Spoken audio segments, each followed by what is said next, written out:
Hello and welcome to another exciting Blender tutorial. Today we're going to be rigging our little droid robot. Let's get started.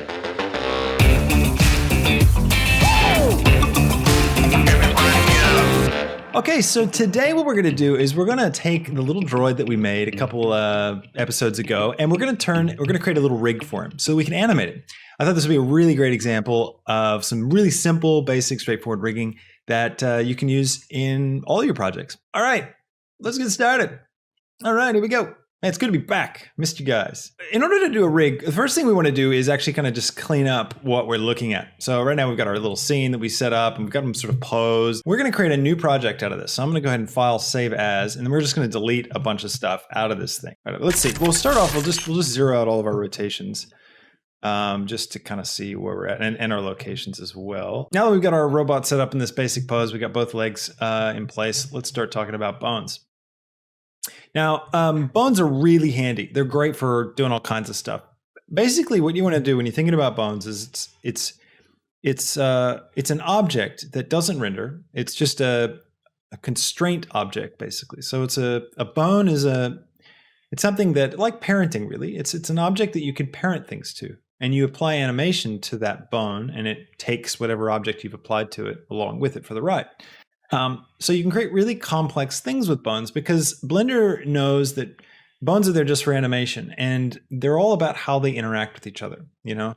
And so it's able to just focus in on giving you really cool behaviors, and then it just associates that motion and those behaviors with the objects that are parented to them, so, or children of them. So the other cool thing about bones is that they can deform geometry, and it's the only way you can get really nice, clean deformation. So if we had like a bendy kind of robot with like, fleshy legs that we wanted to kind of bend stuff, bones can create those deformations. Now in our case, we've got this rigid bone structure that we're going to go for because we don't need to have deformations with our robot.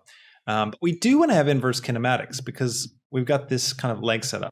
Now, what is inverse kinematics? Inverse kinematics are basically, the basic concept is a humanoid walking. So when a human is walking and their legs, their foot comes off the ground and their legs kind of move forward, and the way that inverse motion, right, of the legs moving like this. So when this foot comes up, we expect this joint to kind of pull back and for this whole thing to kind of do this, right? That's our expectation, right? But that's actually kind of complex. What's happening there? It's inverse kinematics. So Blender's got that built in, so it can do those calculations to figure out those rotations for you. So let's do that. Okay, so I'm going to switch into my side view, and I'm going to come over to here, and I'm going to go Shift A, and I'm going to create an armature. And now when you create an armature, you can see that it gets this little like man figure character. It says armature, and we've got this bone just floating in space. Actually, I'll put this one right in the center. This will be kind of like our main robot bone. I'll scale it up a little bit, and I'll switch to transparent mode so we can really see these guys. All right, so this bone's going to be sort of our master bone, our, the big controller. We grab this one, and we're going to be able to move the head, right? So I don't have to worry about anything else. I'm just kind of setting up the basic, thinking in my head how I want to animate him and what kind of control I want. And I know I want to be able to grab something, grab this head and like move it around, and I want the feet to stay on the ground, and I want the legs to move and everything to feel right. So this is going to be my controller for that. Now it's not linked to anything. It's not doing anything yet. It's just a bone. So let's keep going. All right. So the next one I want is I'm going to create another bone. So I can just, with this guy selected, I can go into edit mode actually. And I can hit Shift D to duplicate.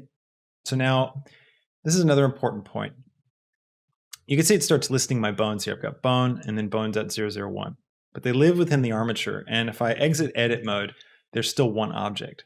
So you want to be adding bones in edit mode.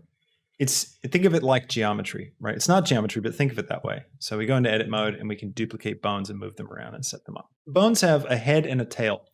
So you can grab these guys and move them independently of each other. It changes the size of the bone, but the size is just a visual representation for you. It's not doing anything in Blender internally. So I'm going to line this up right here, switch to my transparent view so I can see it. And I'll just kind of put that ball right there, and I'll grab this one. And this one's going to be right here, sort of in this point. And then I'll make sure that the head and tail have the same X and Y position. But if you notice, if I click on them, I'm not getting any information over here on my transform properties. That's because bones have a separate section for their transforms, and it's in the little drop-down menu here. So if you go to Item, you can see it lists head and tail, and then radius, roll, length, and envelope.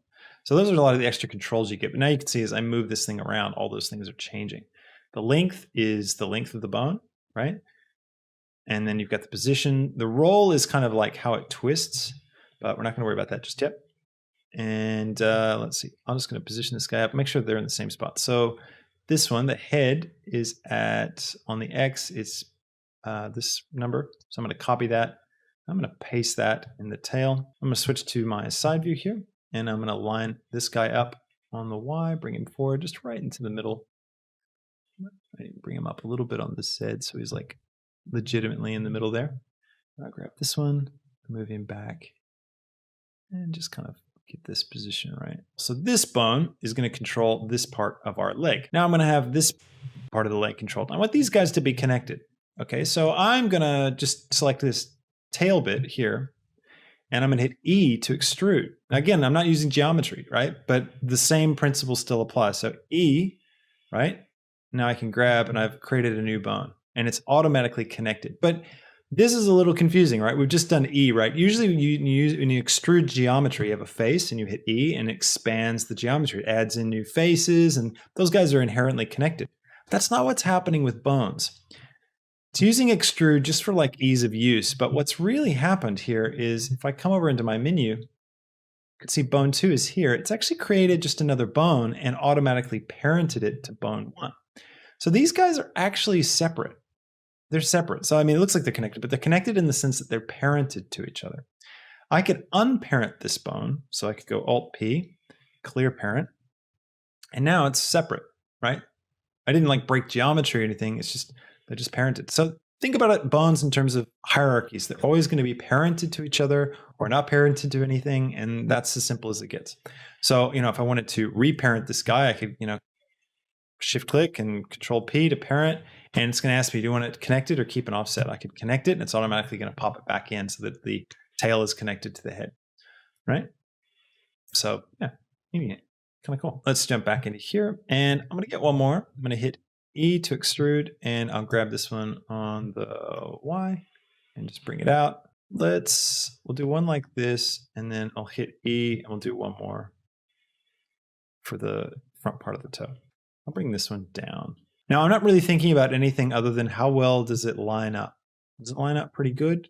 It's probably a deceptive way of saying, I'm not even how well does it line up, because if I was trying to line up perfectly, I'd probably put this, my instinct would be to put this back here, right?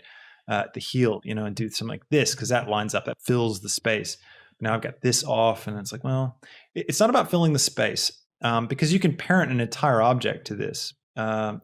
And you can also, even if we were doing deformations, we could, say, all right, we want all these vertices to be controlled by this bone. And so it doesn't really matter if it's like over here or over here. You can still tell it to be parented however you want. So it's more about right now thinking about how is that IK motion going to work. But you haven't learned about how to do that yet because we haven't talked about it. So don't sweat it. We'll cover it. All right, so now we need to go through and assign geometry to the bones. Now, usually when you're creating a rig, you've got one solid piece of geometry, right? So we've got like a human, right? And we've modeled that human, and there's no breaks. It's not like individual pieces, you know what I mean? Like the arm connects directly into the torso, it flows into the neck, then you've got the head. There's no individual pieces. So it's just one big piece of geometry. Now, we could do that, right? We could take this guy and we could join him. We could use join and join all these pieces together, and either they'll still be separate pieces of geometry, but they'll all be one object, and then we could just parent that to the rig. That would be the same kind of a thing, but you don't really need to do that. Because we've got a robot, we've got separate pieces, we've got separate materials. It's easier for us just to keep it all separate. So when you're joining an organic object that has flow and it's not individual pieces to a rig, you parent it to that rig. And you can use something called automatic weights, which basically takes every single bone and it goes, this bone's close to these vertices in your mesh. So I guess you probably only want to allow this bone to affect these vertices. So that way you have an arm, right? You've got bones in the arm. if you do automatic weights and you move those arm bones, they're not going to move the head too, or the legs as well, because they're not within the proximity of those bones, right? Those are just going to affect those bits. You go in and then refine them and stuff. It's a pretty advanced topic. We can talk more about it another time, but we're basically going to just say, all right, we want this one bone to affect this one piece, and that's it. So we're not going to do automatic weights because we don't want to have sort of like a gradual fade between all these, because I'll show you actually, this is a pretty good example. So if I take this, let's take the leg, right? Now, if I take the leg and then control click the armature up here in my outliner, or shift click it here in my view, and then do control P to parent, you're going to get this extra little option here, Armature Deform. And then it gives you these different options. You want to do empty groups, envelope weights, or automatic weights. These are kind of similar, but I'll show you automatic weights. So if I click this, right, now it's parented. So it's taken this piece of geometry, it's parented it to our armature. And it's also gone in and it's added into my properties right here, vertex groups. It's added in all these vertex groups, one for each bone. Now, we haven't named our bones, so it's a bit confusing. We should go in and name them. But so now we've got these bones here. And now if I come over to my weight paint view, this will show me, if I click through the bones, what weights it's assigned to each bone. So you can see that bone 2 it's going to control these bits, but not so much down here. Blue means not a lot of control. Total blue means it's not going to control it at all. So bone 4 is not doing anything for this leg, but bone 3 is doing a little bit, bone 2 is doing a little bit, bone 1. So all the bones are affecting it somewhat. So I don't really want this because, again, I don't want weird deformation. I don't want to like move the foot and have like part of the leg bend. I want to have this be purely controlled by just this bone.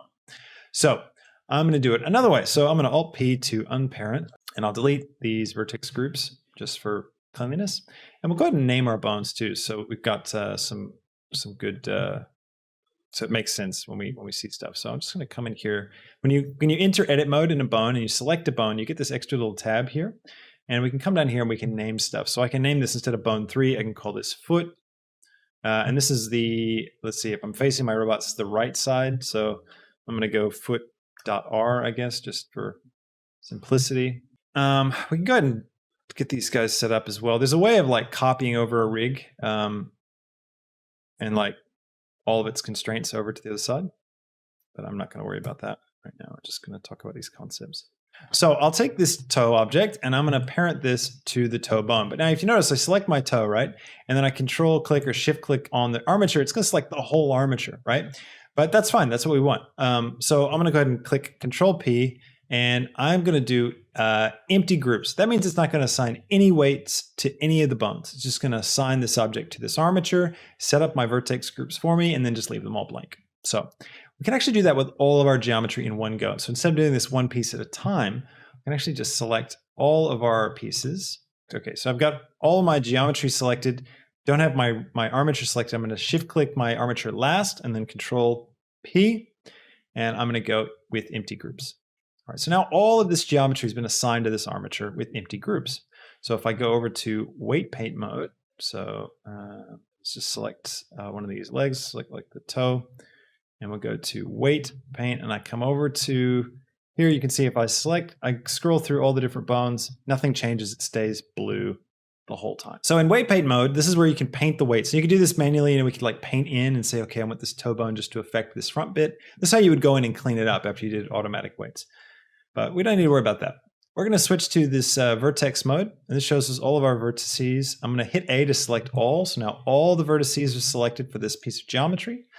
I'm going to go to so say I've decided this is the right side, so we need to go toe right. There it is, and I can just click assign. He'll turn red.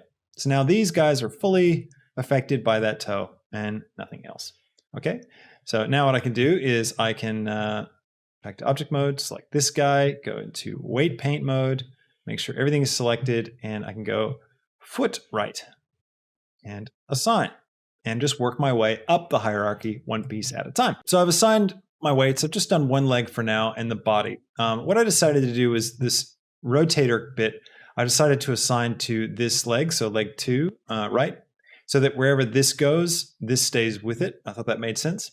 And for up here, for this one, I've actually decided to keep this one locked to this bone here, the main top body bone. So this guy and this guy and this guy will always stay together, whereas these will all rotate and move. And I think that will work really well. All right, we got some cool exclusive stuff coming soon as well. I'm going to have some more channel member and Patreon member only tutorials soon, so keep an eye out for those. They're always going to be the same, so I keep the channel memberships. If you're a member on YouTube or a member on Patreon, you're getting the same thing. Just want to make sure that's always nice and even down the line. 2 ways to engage. Now that we've done that, let's just switch. Now, if you want to move your rig around and actually have stuff animated, you want to pop into pose mode. So we actually need to first select, if you have like your geometry selected and you go to here, you won't see pose mode in the drop down list. You have to have an armature selected.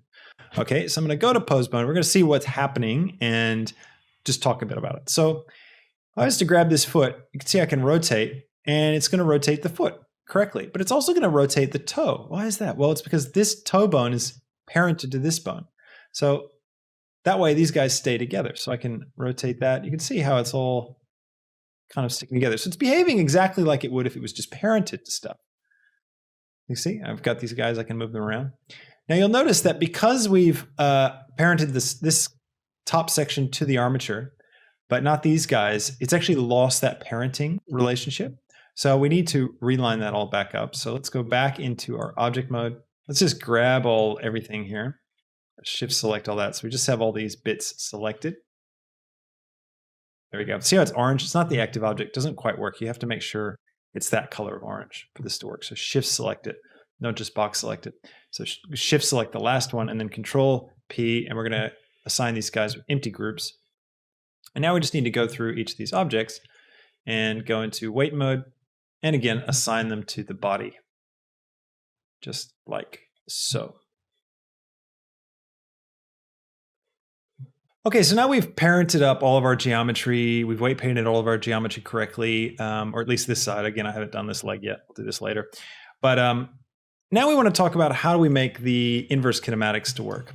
Because right now you can see if I grab this foot in pose mode and I hit G to grab, first of all, it's not letting me grab. It's just only letting me rotate. If I grab this one, I can grab, it's the top of the hierarchy. But if I grab something that's down in a hierarchy, so it's been parented to a bunch of other bones, you can't grab, you can only rotate. And again, if I move this, it's not affecting any of these guys. It's like, all right, what's going on? So this is where we need to have inverse kinematics. So inverse kinematics will allow us to grab the foot and move it, and it will actually move all this stuff up and make all these things rotate. So it's a little complex, but we can do this, all right? First thing we're gonna do is go into edit mode for our rig, our armature. And we are gonna look at the side view, and I'm gonna create another bone. I'm just gonna save time by hitting Shift D to duplicate. And I've got this one here. Now I'm gonna make sure I clear the parent, so Alt P and clear parent, and that will disconnect this bone and put it right up. I'm gonna put this, call this foot, let's see, foot.r.control. There's no reason why I'm using dots, by the way. You could use anything, really. Just doing that for fun. And let's just make this guy kind of be the size of our foot here. The next thing we need to make is the, it's a bone that tells the solver, the IK solver, where to point the joint. So you can see this joint, it's pointing, right? It's pointing off this way. So we need to give it something to always be pointing at, and that helps it do the math to figure out how to triangulate it. So I can take this little point here and I can hit E to extrude, grab this on the Y out like this. Actually, I'll have it this way so it's pointing towards. And I'm going to hit Alt P to clear the parent. And I will grab this on the Y and just bring it out here. So this will be the bone that our joint points at. Okay, so let's finish this up. So in order to get the inverse kinematics to happen, we've built all the right bones. Now we need to select not the foot bone, but we're going to select actually this leg bone. This is going to be, so think about it this way. If you want to be moving your foot, you want to have everything else kind of inverting. You want to move one bone up the hierarchy, I guess. It's sometimes, to be honest, you have to just experiment. You got to put it on something, see how it looks, put it on something else, see if it looks better, and then make a decision. Over time, you kind of begin to instinctively go, this is kind of where it needs to go. But it takes some time. And this whole setup is really hard to remember. So don't feel bad if you got to come back and rewatch like 5 times. And every time you do a new rig, you got to look up another tutorial on how to do it. I look them up all the time because I always forget what's the order of bones for inverse kinematics. But Anyways, we've got all the things we set up. We've got our controller, which isn't parented to anything. We've got our pole, which also isn't parented to anything. And we've got everything else, which is parented correctly. So I'm going to click this leg here, making sure I'm in pose mode, because that gives me this extra tab here. And I'm going to add the constraint Inverse Kinematics. Now I'm going to select the target. So first we just click on the armature for the target.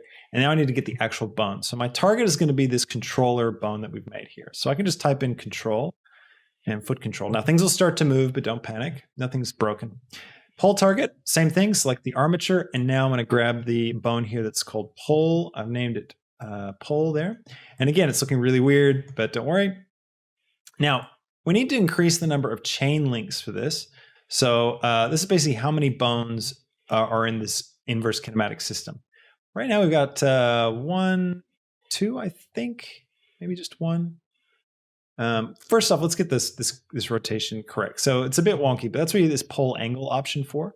So you can rotate this around until you see, oh, it's looking pretty good if we go -90. So there we go. So we got to kind of position in the right spot. All right, now chain length. I think 1 is all we need for this because we're going up 1 length. We'll see in a second. Now it's still looking weird because it's down, but that's because of the position of this controller bone that we have. This is happening most because you can see if I bring it up a bit, he's now looking more normal, like he's in the right spot. Okay, but in order to get that to work properly, we need to actually go over into edit mode. So in edit mode, we can just line up this bone with the bottom of this joint here. And then if we head back over into pose mode now, this guy, if we zero out his position, location, rotation, and you can see now it matches. And because it's on the right, like right on the joint, the bowl of that joint now, this rest position is restored. So what has that done for us? Well, now we're in pose mode. We can select this controller bone and we can move it around. You can see we're not getting any motion beyond this first leg. So that's where we need to increase the chain length. So right now, chain length's 1, we're going to switch it to 2. And now you can start to see the magic of having a rig. And what's also cool is if I grab this right now, so nothing's happening, right? Because it's not parented properly. But if I click this bone and then actually go back to edit mode, click this bone, then click this bone and hit Control P to parent.